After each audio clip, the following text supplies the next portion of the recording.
অপেক্ষার প্রহর যেন আরো দীর্ঘ হলো লিওনেল মেসির। ফিফার কাছ থেকে বিশেষ পুরস্কার পেতে মেসিকে এখন অপেক্ষা করতে হবে ফাইনাল পর্যন্ত। সেই সাথে দেখাতে হবে নিজের জাদু। স্পেনের বিপক্ষে পেতে হবে গোলের দেখা।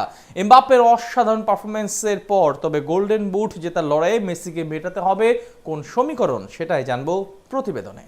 ক্যারিয়ারে অপূর্ণতা বলতে কিছুই নেই লিওনেল মেসির। ফুটবল দুনিয়ায় এমন কোনো রেকর্ড কিংবা এমন কোনো ট্রফি নেই যা ছুঁয়ে দেখা হয়নি আর্জেন্টাইন এই মহা তারকার। এক বিশ্বকাপের আক্ষেপ ছিল, সেটাও আবার তিনি মিটিয়ে দিয়েছেন।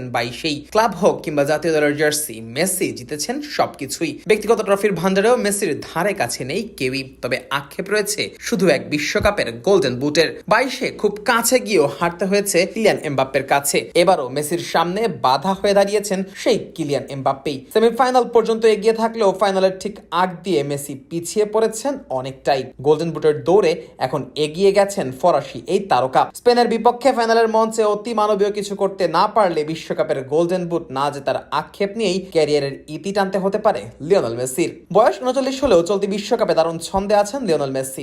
একের পর এক গোল ও অ্যাসিস্ট করে দলকে টেনে নিয়ে গেছেন ফাইনালের মঞ্চে। গোটা আসর জুড়ে 7 ম্যাচে এখন অব্দি মেসি মোট গোল করেছেন 8টি আর গোল করিয়েছেন 4টি। এমন অবিশ্বাস্য পারফরমেন্সের পর গোল্ডেন বলের লড়াইয়ে ঠিকই সবার উপরে থাকলেও গোল্ডেন বুটের দৌড়ে মেসিকে থাকতে হচ্ছে দ্বিতীয় স্থানে। কেননা এবারের বিশ্বকাপের আসরে কিলিয়ান এমবাপ্পের পারফরমেন্স যেন আরো অবিশ্বাস্য। তৃতীয় স্থান নির্ধারণী ম্যাচে 2 গোল ও 1 অ্যাসিস্ট করায় গোল্ডেন বুটের দৌড়ে এখন শীর্ষে আছেন কিলিয়ান এমবাপ্পে। চলতি বিশ্বকাপে এমবাপ্পের নামের পাশে রয়েছে মোট 10টি গোল আর অ্যাসিস্ট মেসির সমান 4টি। অথচ সেমিফাইনাল পর্যন্ত এই তালিকার শীর্ষেই ছিলেন মেসি। যদিও আর্জেন্টাইন এই তারকার সামনে সুযোগ রয়েছে এমবাপ্পেকে পেছনে ফেলার। সেক্ষেত্রে অবশ্য ফাইনালের মঞ্চে মেসিকে দেখাতে হবে অতি মানবীয় এক পারফরমেন্স। ফাইনালে স্পেনের বিপক্ষে মেসি যদি হ্যাট্রিক করতে পারেন তাহলেই এমবাপ্পেকে পেছনে ফেলে গোল্ডেন বুটের শিরোপা জিতে নেবেন সর্বকালের সেরা এই তারকা। যদিও হিসেব বলছে জোড়া গোল করলেও মেসির সামনে সুযোগ থাকছে গোল্ডেন বুট জিতে নেওয়ার। তবে সেক্ষেত্রে অবশ্য মেসিকে করতে হবে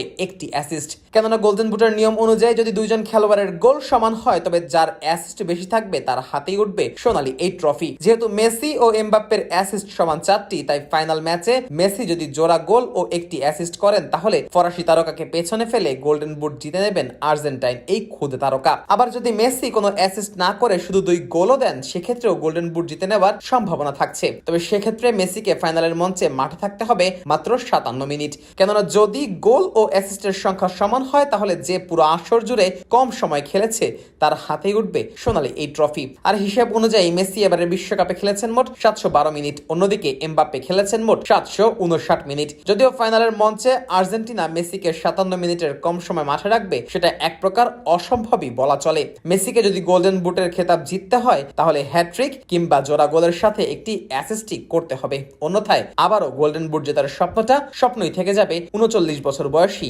এই তারকার।